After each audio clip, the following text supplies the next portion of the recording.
DZXL 558. Nangunguna sa inyong mga radyo. Maaasahang public service. DZXL 558. Ang oras po ay 11:04 in the morning. Samahan si Chris Lorenzana, Trainer at Chief Inspiration Officer ng Training Edge Incorporated sa isang oras na seminar sa radyo na magbibigay inspirasyon upang lalo pang mapaganda, mapasaya at mapaunlad ang ating buhay. Winner ka, Pinoy! Don't quit before your miracle. Makinig, makilahok at sumama sa talastasan dahil ang programang ito ay para sa iyo. So if you're lost and on your own, you can never surrender. Hindi ka naman talaga nag-iisa. Winner ka, Pinoy! If your path won't lead you home, you can never surrender. Winner ka, Pinoy! Kada araw ng linggo, alas 11 ng umaga hanggang alas 12 ng tanghali. Dito lamang sa DZXL 558.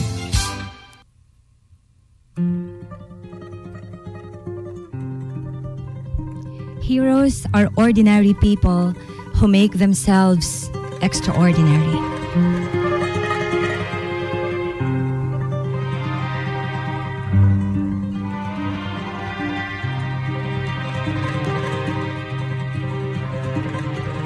Ang bayan kong Pilipinas, lupain ng ginto't bulaklak, pag-ibig na sa kanyang pala, nag-alay ng ganda't dilag, at sa kanyang yumi at ganda, dayuhan ay nahalina. Bayan ko, binihag ka, nasadlak sa dusa.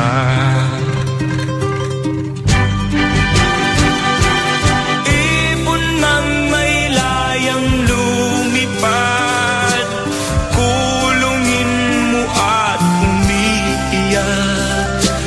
Bayan pa kayang sakdal dilag, ang di magnasang makaalpas.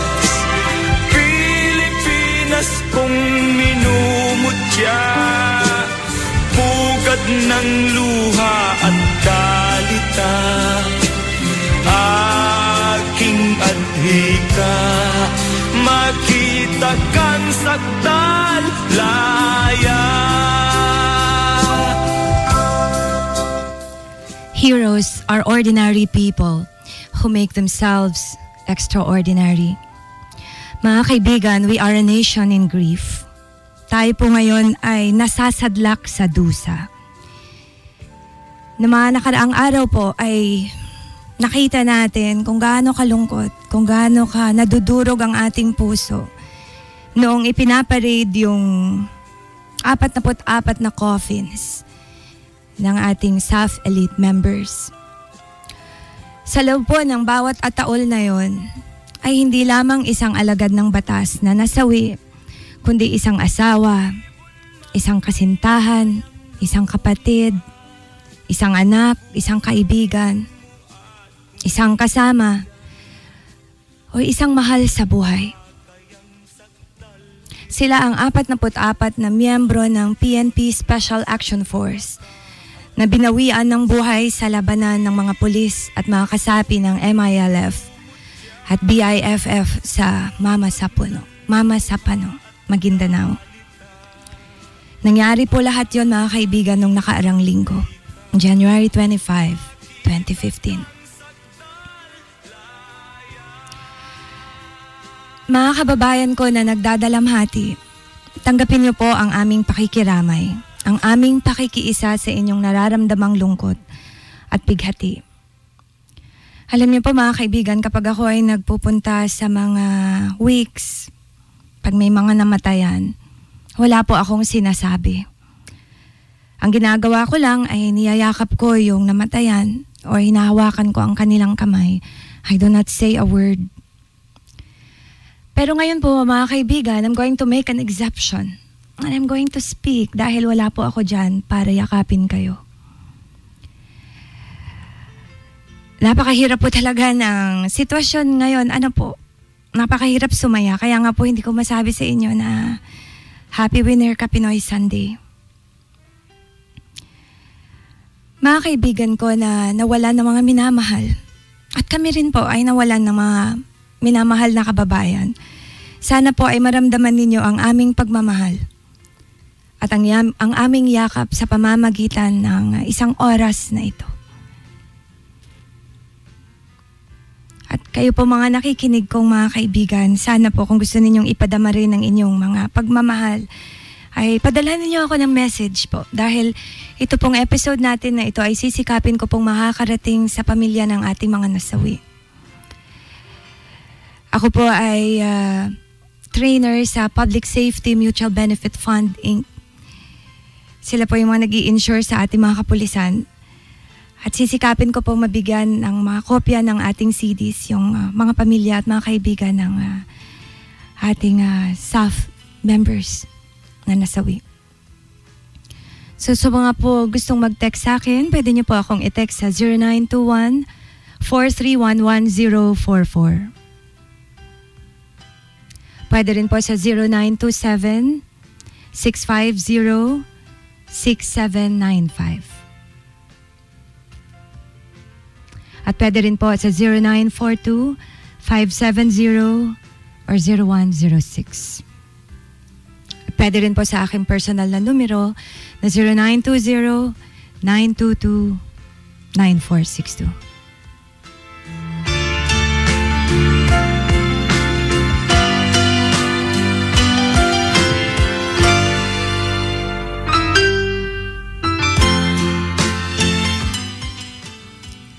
Heroes may not be braver than anyone else.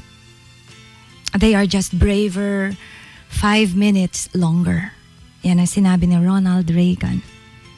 Pero mga kaibigan, yung ating 44 na staff members fought for 12 hours. Kalahating araw po of the 24 hours, they were fighting for their lives. True heroism is remarkably sober. It's very undramatic. It is not the urge to surpass all others at whatever cost, but the urge to serve others at whatever cost. Alam niyo po mga kaibigan, halos hindi naman natin alam ang tungkol sa Special Action Force until lately, di po ba? Tahimik lamang po sila. But their desire is just to serve others, to serve us, to serve our country at whatever cost. Kaya mga kaibigan, alayan po natin sila ngayon ng ating dasal, ng ating pagmamahal. At kasama ng kanilang mga pamilya at mga kaibigan, alayan po natin sila ng ating pagdadalamhati, ng ating pakikiisa. At sa buong oras po na ito ay sana samahan ninyo ako.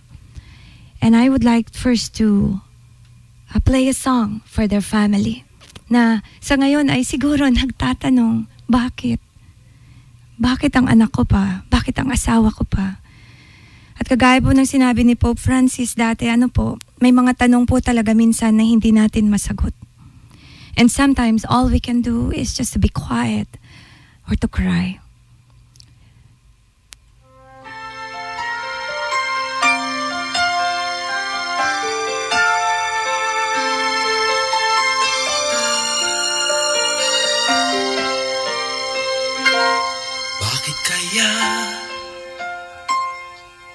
Bakit ka ba naghihintay? Nahimukin pa, pilitin ka ng tadhana. Alam mo na kung bakit nagkakaganyan. Lumulutang, nasasayang ang buhay mo. Welcome back! At ang ibinubulong ng iyong puso. Natutulog ba ang Diyos? Natutulog ba?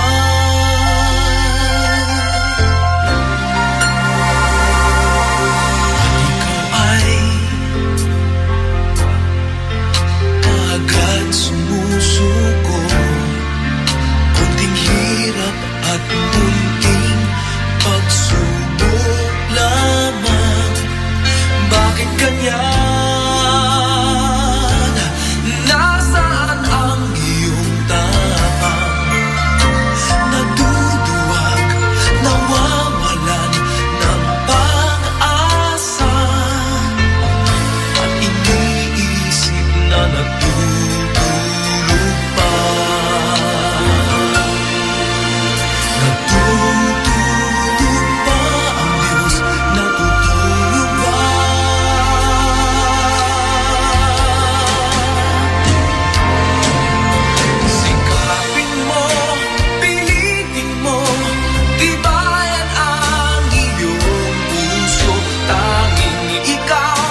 sa kanya. Sabi po ni Washington Irving, there is a sacredness in tears. They are not the mark of weakness, but of power. They speak more eloquently than 10,000 tongues. They are messengers of overwhelming grief and unspeakable love. Minsan, kaibigan, ang tindi ng ating iyak ay siya ring tindi ng ating pagmamahal. Nakahanda ang Diyos umalalay sa'yo.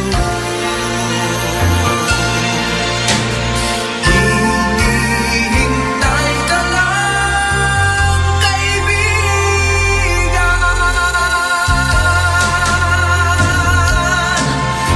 Sikapin mo, pilitin mo, di ba yan Mga kaibigan, sinubok tayo kaagad. Ano po? Kailan lamang nang nandito si Pope Francis, masyado tayong na-inspire. Ang kanyang mensahe ay pagmamahal, malasakit. At sinabi niya one time na minsan daw dapat matuto tayong umiyak, mga kaibigan, dahil kapag na daw marunong tayong umiyak, ay marunong na din tayong magmahal. Sinubok tayo kaagad, mga kaibigan. Pinuno kaagad ng luha ang ating mga mata. Wala pang isang buwan bago siya pagkatapos niyang umalis. Dear friends, there is a sacredness in tears. Tears are not the mark of weakness. They are a mark of power. And they speak so eloquently of our love. Kaya ngayon, kung umiiyak man tayo, kung lumuluha man tayo, ay dahil yun sa sobra, sa tindi ng ating pagmamahal. Sometimes, when we stand against evil, it is more important than defeating it. The greatest heroes stand because it is right to do so, not because they believe that they will walk away with their lives. Such selfless courage is a victory in itself. Yan ang sabi ni Andy Wilson sa Dandelion Fire. Minsan yung tumayo lamang tayo at lumaban. Kahit na minsan hindi natin natatalo yung ating kalaban. Kahit alam natin na we cannot walk away with our lives. That selfless courage is victory on its own. At yan po ang ating ipinagdidiwang ngayon, mga kaibigan. Sa gitna ng ating lungkot ay ipinagdiriwang pa rin natin ang kabayanihan ng ating SAF Elite Force, SAF Elite members. Ayan. I'm going to start reading your messages in a while. Thank you very much po sa lahat sa inyo na nagpapadala na ng inyong mga mensahe. There's a message here. Sabi niya, siya daw si Angelica Diaz ng GSP. Isa po akong GSP sa Tarlac at hindi ko po alam ang ibig sabihin ng GSP. Nais ko lang pong iparating ang pakikiramay naming mga GSP. Alam po namin na mahirap mawala ng mahal sa buhay. Ipag-pray po namin kayo na sana ay mahuli ang MILF at makuha ang hustisya. Thank you very much. And from Alma Pastrana, Miss Chris, ako po ay nakikiramay kasama ng aking mga mahal sa buhay sa 44 na bayani ng ating bansa. Nakakalungkot po at nakakaiyak at nakakagalit ang nangyari. Nagsimba ako kanina at ipinagdasal ko ang ating mga bayani at ang kanilang mga mahal sa buhay na naiwan. Thank you, Alma. Thank you very much.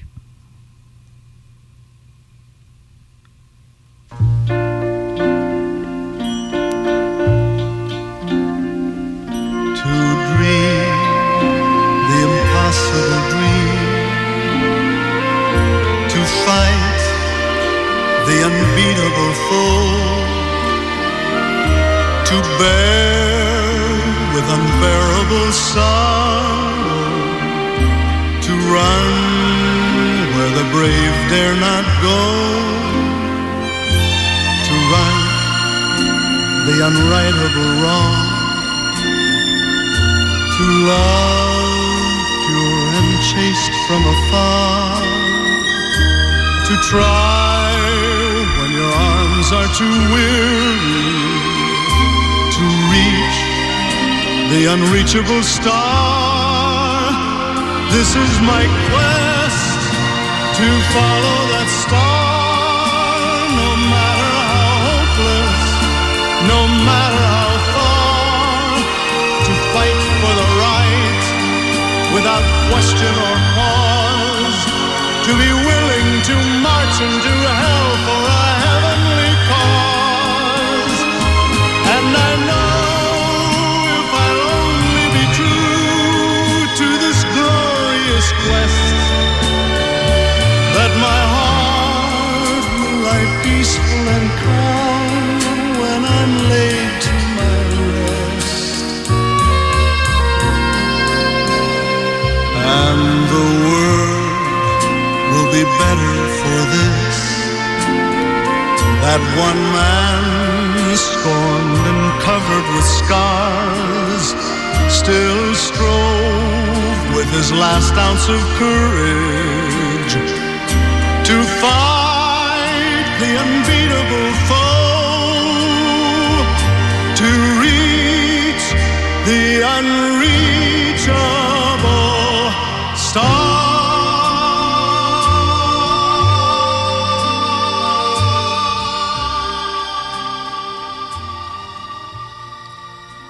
Kaibigan, ang kapayapaan po ba ay mahirap na talagang maabot? Kagaya na ba siya ng unreachable star?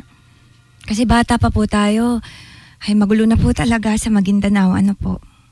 Alam ko po yan dahil doon po ako pinanganak sa Mindanao. Alam niyo, there was a time in my life na sa Region 11 po kasi kami. And there was a time in my life na nagpapasalamat ako na sa Region 11 ako pinanganak, sa South Cotabato at hindi sa North. Ganun po ako lumaki na parang di ko naiintindihan kung ano pa talaga ang nangyayari at anong pinag-aawayan. Imagine po, that's so many years ago. But the price we pay for war, dear friends, is always peace. Hindi po ba? So doon po sa mga nagsasabi na kailangang maghiganti tayo, naku mga kaibigan, wala pong katapusan if that is the path we are going to take. The price we pay for war is always peace. Hindi po ba? Every time na iniisip nating maghiganti, iisipin ulit natin na baka paghigantihan din tayo. So peace is always the path, dear friends. Peace is always the path. Kaya po tayo ngayon nagluluksa ay dahil 44 na buhay po ang naibuwis. They strove with their last ounce of courage. They went the distance, my dear friends. And courage is really the price that life exacts for granting peace. Mahirap po talagang makamit ang kapayapaan kapag wala tayong angking tapang, ano po kaibigan. And these brave men had courage. And we celebrate them today. We pay tribute to their courage. At sana mga kaibigan, kahit na tayo ay nasa malayo, just the thought, just the prayer, it can do a lot. A prayer is a living thing, dear friend. Malaki po magagawa ng ating dasal. Being a hero means we go the distance no matter how long it takes. And for your soldiers and for your fighters, this song is for you.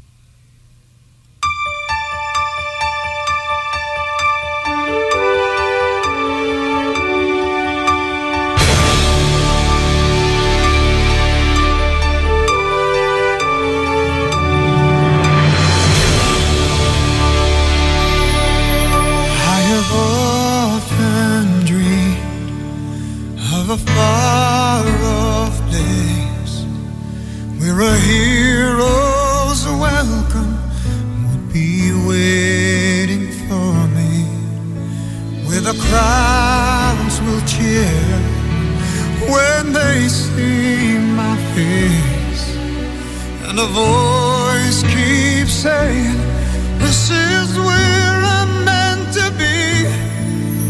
I'll be there so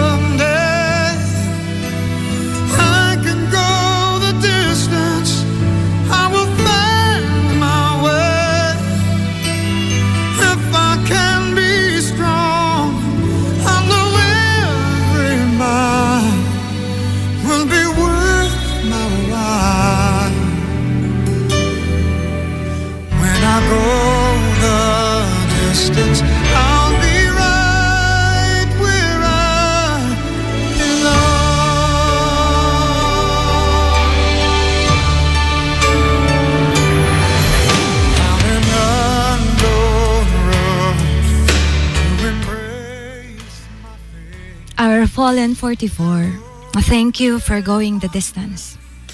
For a hero's strength is always measured by his heart. Would be worth the wait. It might take a lifetime, but somehow I'll see it through. And I won't look back. I can go the distance, and I'll stay on track. No, I won't accept defeat. It's an uphill slow, but I won't lose hope. Will I go the distance, and my journey is complete.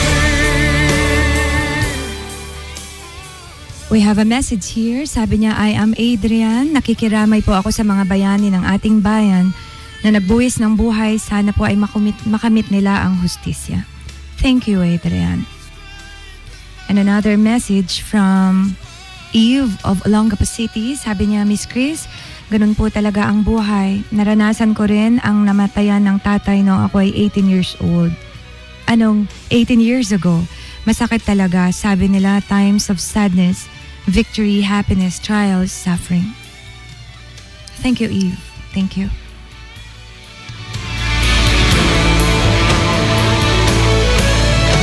Like a shooting star, I will go the distance. I will search the world. A message from Estepona High School. Sabi nila, ipag-pray po natin ang mga nawalan ng mahal sa buhay na sana ay maging matatag sila at malakas ang kanilang loob para lumaban.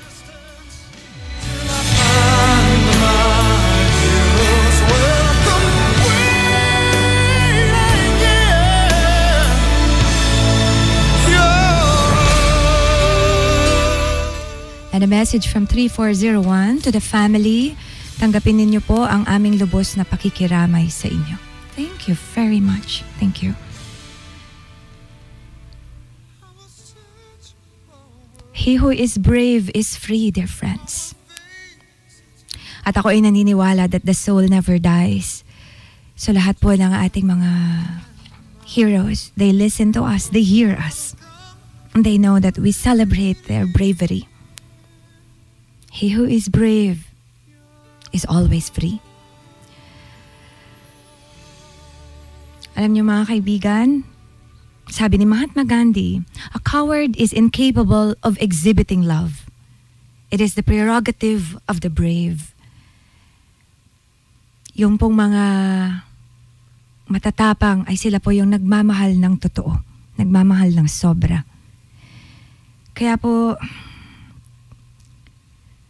minsan sa sobrang laki ng ating pagmamahal, hindi natin alam kung ano ang ating sasabihin. And that is why, dear friends, I would like to read for you in a while some excerpts from the book Your Heart Will Sing Again. Para po ito sa mga magulang, sa mga asawa, mga anak, mga kaibigan ng ating mga namatay na kababayan.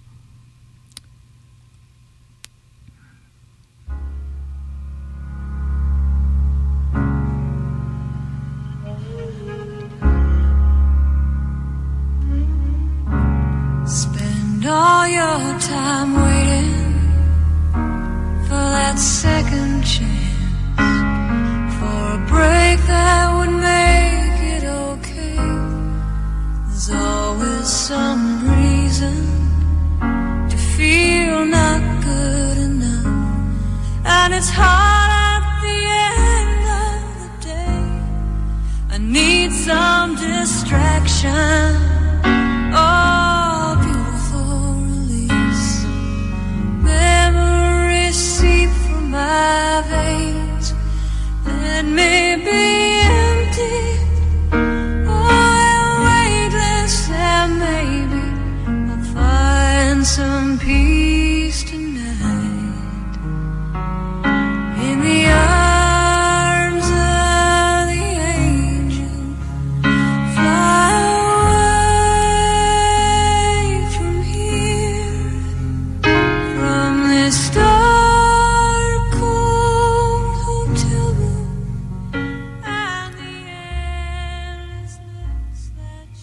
Khalil Gibran said, "When you are sorrowful, look again in your heart, and you shall see that in truth, you are weeping for that which has been your delight." Kapag tayo po ay nalulungkot, kapag tayo ay umiiyak, pag tayo ay nagluluksa, ito ay dahil yung ating ipinagluluksa ay nagbigay sa atin ng sobrang saya.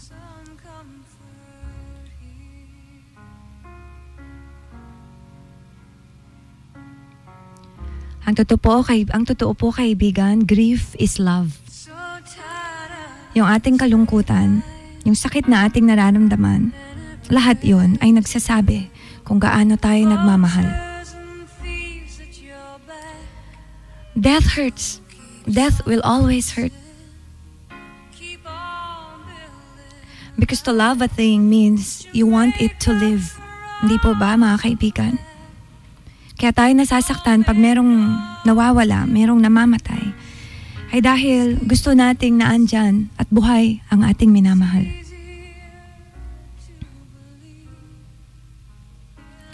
Death fills us with memories. Death also fills us with regrets. Death also fills our eyes with tears.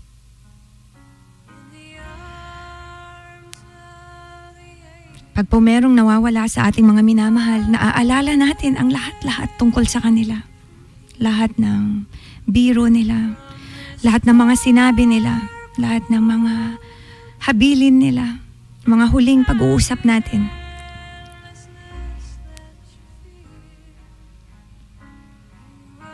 The soul would have no rainbow if the eyes have no tears, dear friends.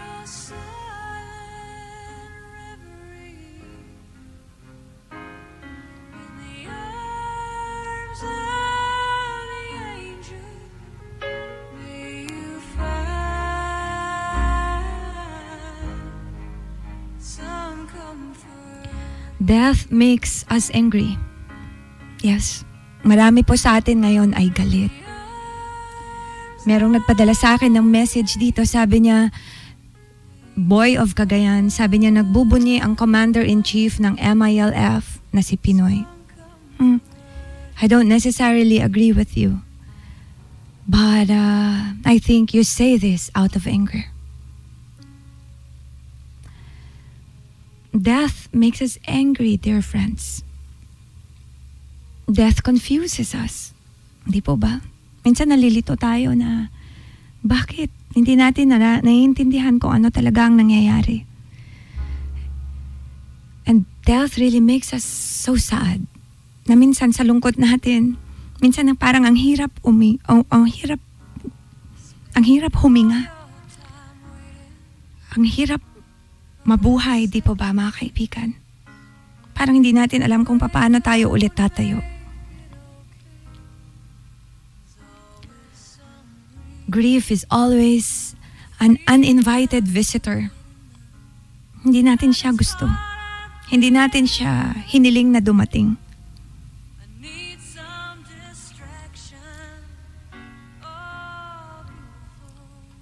And grief always finds us unprepared, dear friends. Nagulat tayong lahat. Nagulat po tayong lahat. Hindi natin alam kung ano ang ating mararamdaman. Nanonood tayo ng TV, tumutulo ang ating mga luha. Hindi tayo makakain, hindi tayo makalunok. Nung nakita ko yung speech nung kabiyak ni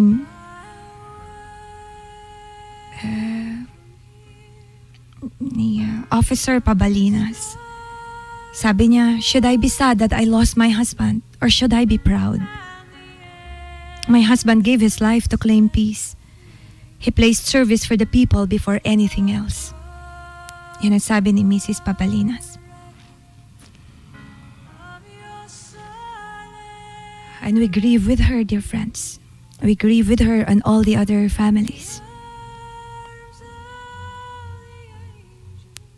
Grief feels like guilt. It feels like fear. It feels like illness. Parang magkakasakit tayo. Hindi natin alam kung ano yung ating mararamdaman.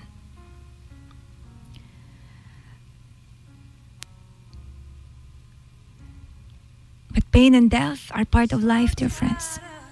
To reject them is to reject life itself. Kaya kahit hindi natin alam ngayon kung anong ating gagawin, kung anong ating sasabihin, pagdating ng araw, ay babalikan natin itong pagkakataon na ito ng ating buhay. At maaalala natin kung ano yung mga natutunan natin mula dun sa ating mga naramdaman.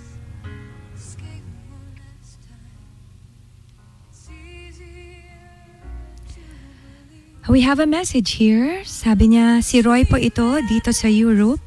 Please extend our condolences to our fallen SAF courageous soldiers.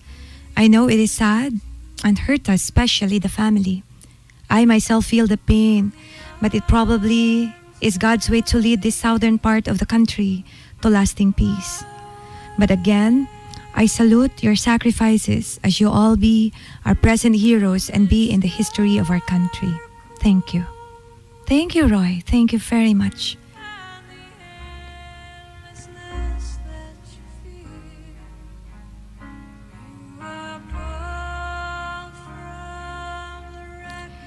And a message from Elmer, nakikinig po ako sa inyong programa at napapaluha po sa inyong magandang message. Nakikiramay po ako sa mga bagong bayani natin na nagbuwis ng buhay. Let us pray na magkaroon ng hustisya ang nangyari sa kanila. And another message from Rachel Gongay ng Tabuk to the family of the 44 heroes. Alam po natin kung gaano kahirap ang mawalan ng minamahal, ay sana po ay wag po tayong mawalan ng pag-asa dahil alam ko pong naririnig po ni God ang ating mga dalangin. Thank you, Rachel. Thank you. Grief needs company, dear friends. Kapag po tayo ay nalulungkot, pag tayo ay nagdadalamhati, malaking tulong na meron tayong karamay. Kaya nga po ang buong bansa, ang buong mundo, ay nakikiramay sa ating lungkot. However, grief ebbs and flows. There will be good days, bad days, difficult days. But someday, we will realize that out of this grief, we realize how much we love, dear friends. Okay po?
We have a message from 1929. Sabi niya, si Lolo Cho. Hi, Lolo Cho. Sabi niya, when everything seems to be going wrong, dwell on the truth that all things work together for good to those who love God.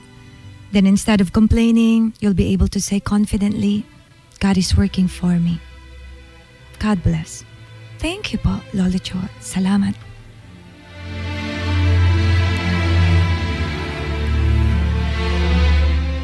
And I have a message here from Striker. Sabi niya, I give my sincere sympathy and condolence to the family of Pabalinas and Agabon and all the 44 fallen staff heroes who gave their life for the sake of peace and service to our country. May God bless their family and children. We strongly demand justice and just government to implement proper law and order to this kind of lawlessness. The wicked flee when no man pursueth, but the righteous are bold as a lion. Proverbs 28, verse 1. This is a great challenge to the present government in the Philippines. Thank you, Striker. Thank you very much.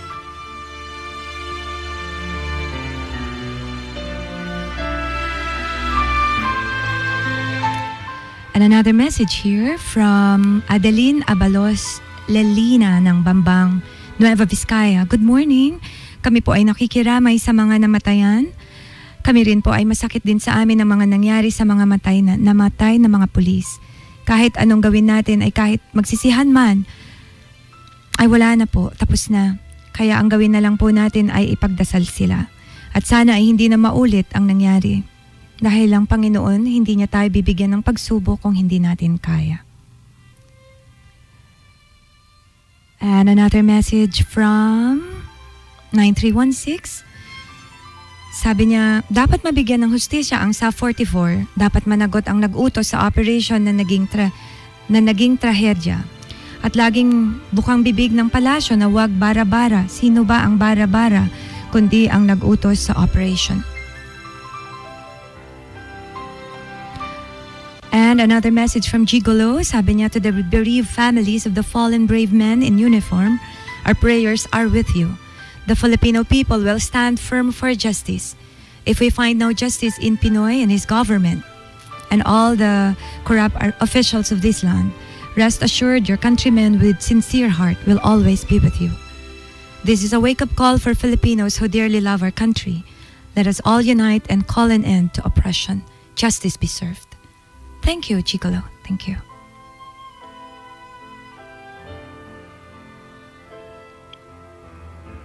A message from Sahara. Sabi niya, Mr. President, please be man enough to face this issue. Act like a president for once and be man enough to accept your failure. If you do nothing but hide inside your blaming issues, just face it, will you?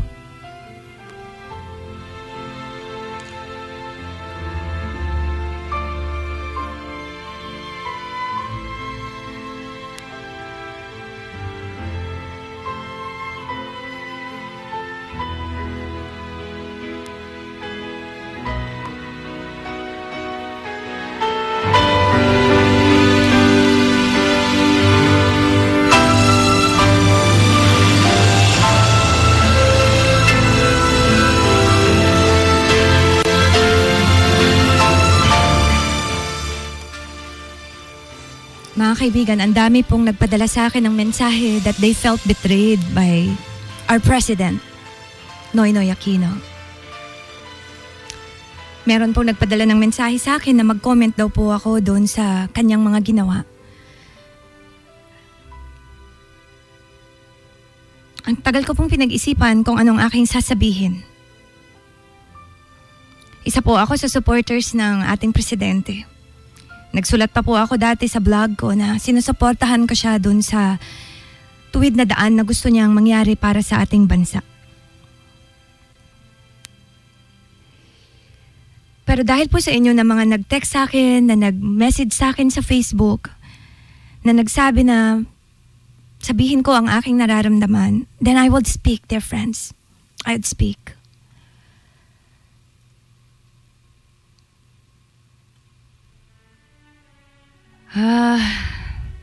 Ang hirap po, nagulat din ako. Nanood ako nung time na wini-welcome sa Villamor Air Base yung ating fallen heroes. And I was expecting him to be there. And I was so surprised that he was not there. Sabi ko, nasan siya? Where is our president? He was there when the Pope arrived. Di po ba, mga kaibigan? We were happy he was there. Pero hinahanap ko siya, sabi ko, where was he? And then I found out na nandun nga siya sa isang affair ng Mitsubishi Motors. At kung ano po yung inyong naramdamang betrayal, ganin din po ang aking naramdaman, mga kaibigan. At nung sinabi ng Malacanang Palace na wala sa kanyang schedule ang pumunta sa Villamor Air Base, mas nasaktan ako lalo. Sana hindi na lang sila nagsalita. Nakakalungkot, po. Hindi ko alam kung ano ang aking nararamdaman. But one word, Mr. President, is I am so disappointed. kahit hindi pa tayo nagkikita, pinadalhan kita dati ng CDs ng Winner Ka Pinoy. Kasi proud ako eh.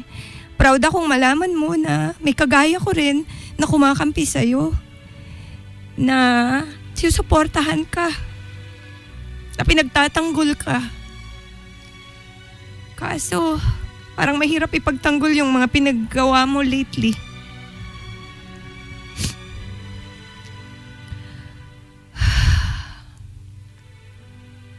Alam nyo na panood ko minsan yung si Barack Obama. Kinancel niya lahat ng schedules niya para i-welcome yung kanyang mga fallen soldiers na dumating. Why can't you do the same? Couldn't you postpone? Couldn't you cancel a schedule to honor our heroes? 44 lives, Mr. President. 44. Kahit nga iisa lang yan eh.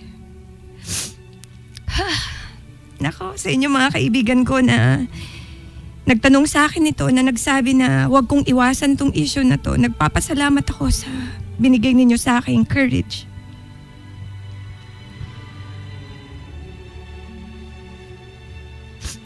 I was graduating in high school when Ninoy Aquino died. Isa po ako sa mga talagang supporters ni Ninoy Aquino. I loved him so much, like a daughter to a father. At gusto ko pong ipaalala sa iyo, Mr. President, yung letter sa iyo ng iyong ama. Sabi ni Senator Ninoy Aquino sa sulat niya sa iyo dati, sabi niya, "It takes little effort to stop a tyrant. I have no doubt in the ultimate victory of right over wrong, of good over evil, in the awakening of the Filipino." At ang sabi ni Senator Ninoy Aquino sa'yo, "The only advice I can give you is live with honor and follow your conscience." Sabi niya, "There is no greater nation on earth than our motherland. No greater people than our own. Serve them with all your heart, with all your might, with all your strength."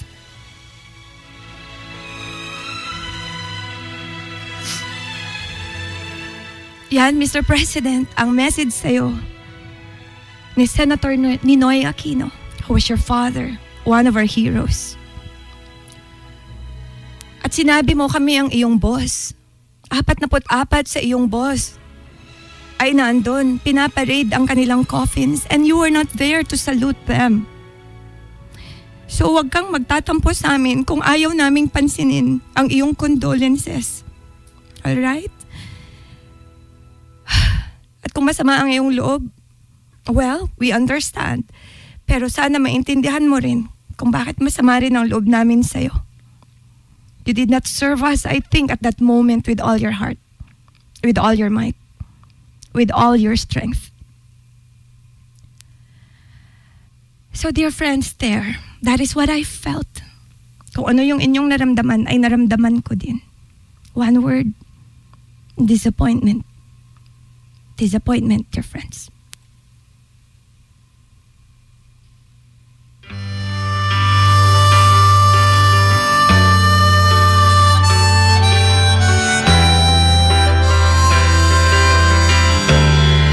The road is long, with a many winding turn that leads us to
kaibigan,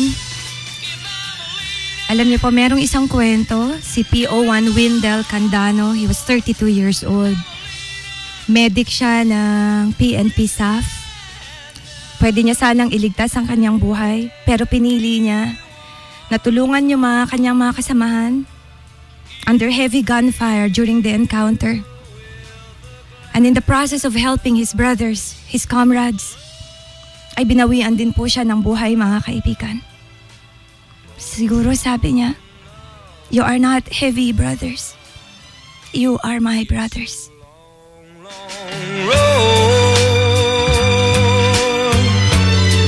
From which there is no return. While we're on the way to there, why not share? Salamat po, mga kaibigan, sa inyong mensahe. Hindi ko na po siguro mababasa lahat. But I would like to share with you a story.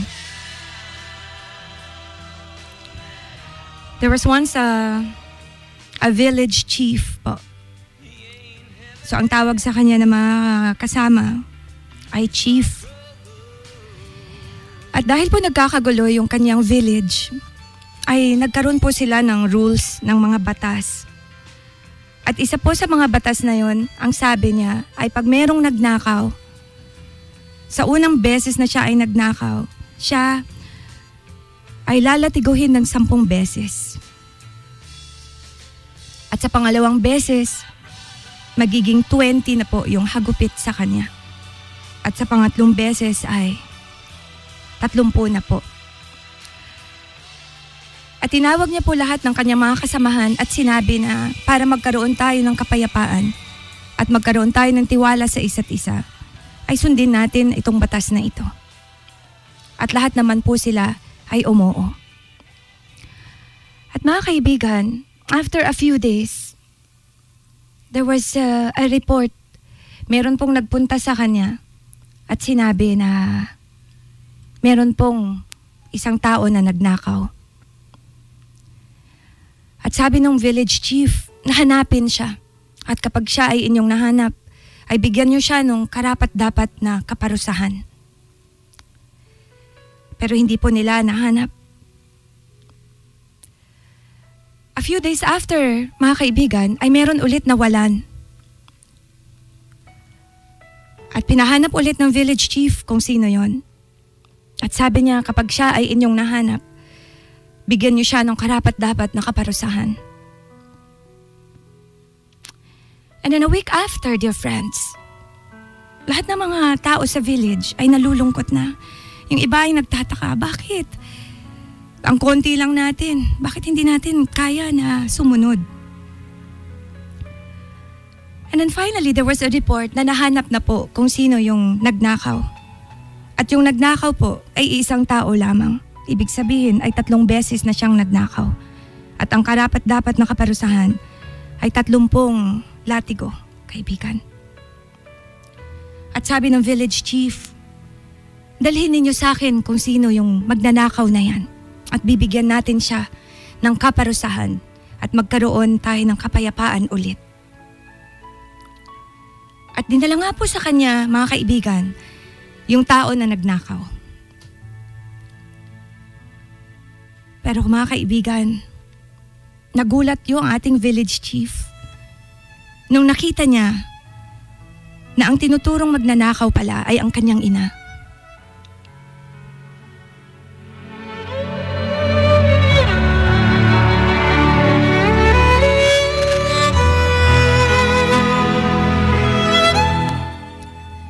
Lahat ng mga tao sa village ay naandoon, nanonood, naghihintay. Ang sabi nila, ano kaya ang gagawin ng ating village chief? Siya yung may kapangyarihan. Papatawarin niya kaya ang kanyang ina? Or ipapatupad kaya niya yung batas na siya mismo ang gumawa?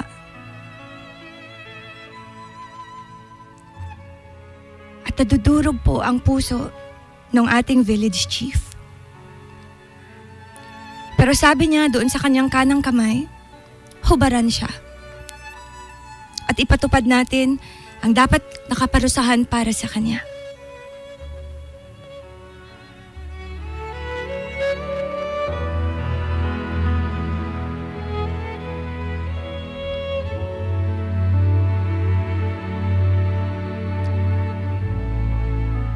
At mga kaibigan, ginawa nga po yun ng kasama ng ating village chief.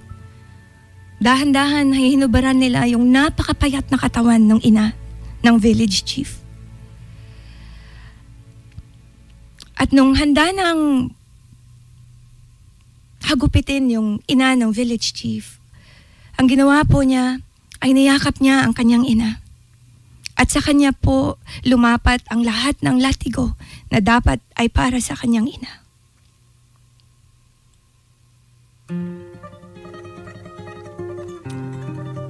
Justice and mercy can go together, dear friends. Justice and mercy can go together.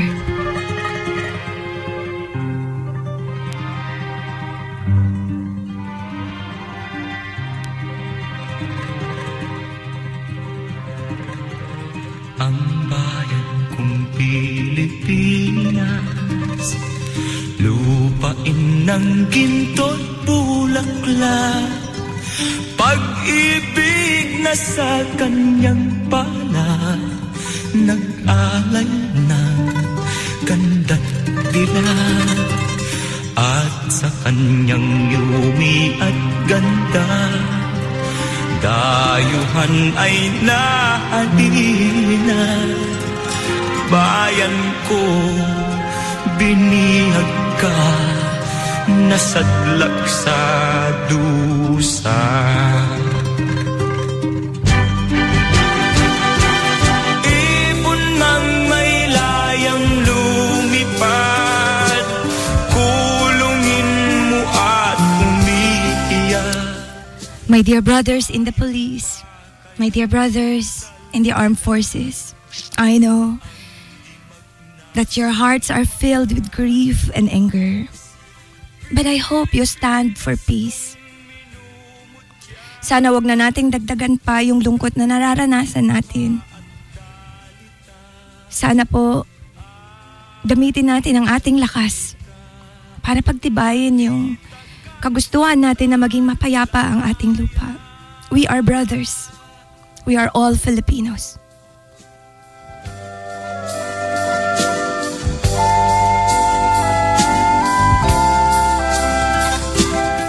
We have a message here from a friend of Romblon. Sabi niya, Ma'am Chris, it takes a lot of courage to express your heart, to bare your soul. Thank you for that. Thank you, Efren. Thank you.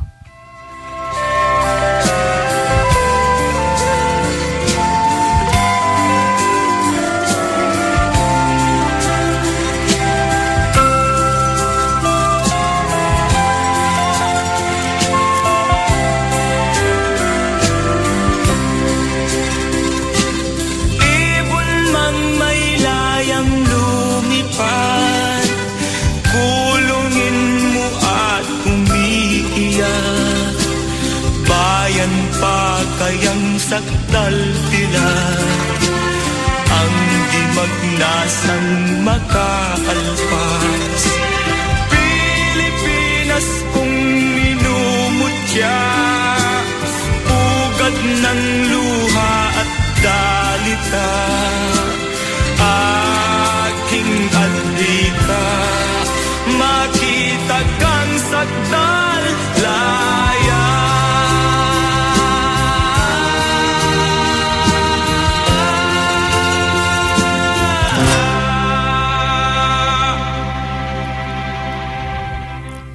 Mga kaibigan, there's a way of greeting in India called Namaste. Namaste. Ito po yung kapag naglalapat yung ating dalawang kamay like in a prayer pose sa dibdib natin, and then we take a bow and we greet another. Ang ibig pong sabihin ng Namaste is I honor the spirit in you which is also in me. I honor the place in you in which the entire universe dwells. I honor the place in you which is of love, of truth, of light, and of peace. When you are in that place in you, and I am in that place in me, we are one. We are one, dear friends. We are one. Sana po yun ang lagi nating iisipin. Ipagdasal po natin na sana ay wala ng karahasang ganitong mangyayari pa. Dahil pag po merong isang nasaktan sa atin, ay nasasaktan po tayong lahat because we are one.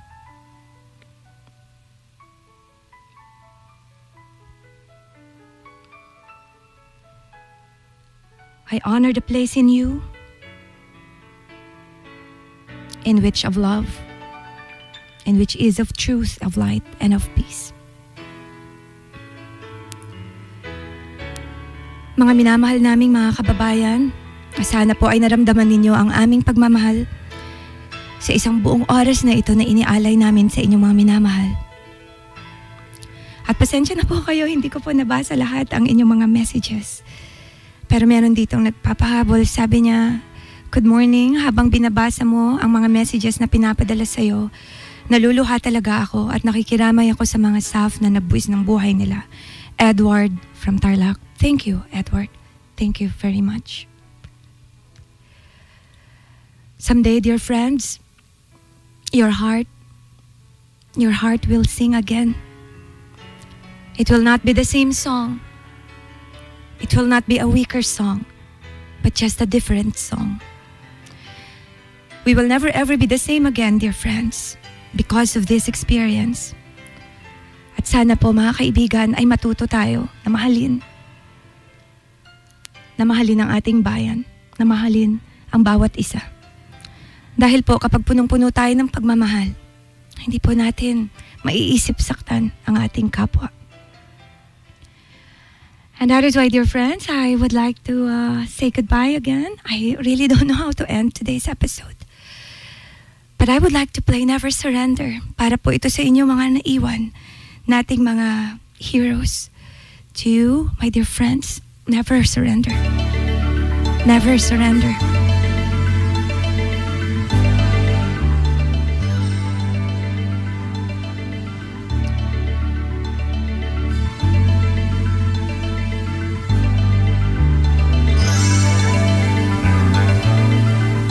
Just a little more time is all we're asking for.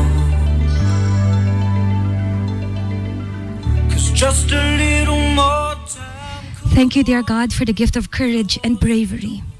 Like you, may we work towards peace despite the pain we feel. And we say they don't know what they're doing. And may love still be who we are always. To you be the glory always. Always. Nobody wants to show you how. Kaibigan, heroism has many, many faces, and yours is one of them. Despite our grief, be strong, be loving. Because you are the most powerful person on earth if you have enough love in your heart. Namaste, dear friend. Namaste. Winner ka, kaibigan. Winner ka, Pinoy. Sumainyo ang isa na namang makabuluhang palatuntunan sa radyo. Winner ka, Pinoy! Muling umantabay sa parehong oras, alas 11 ng umaga hanggang alas 12 ng tanghali. Dito lamang sa DZXL 558. Winner ka, Pinoy!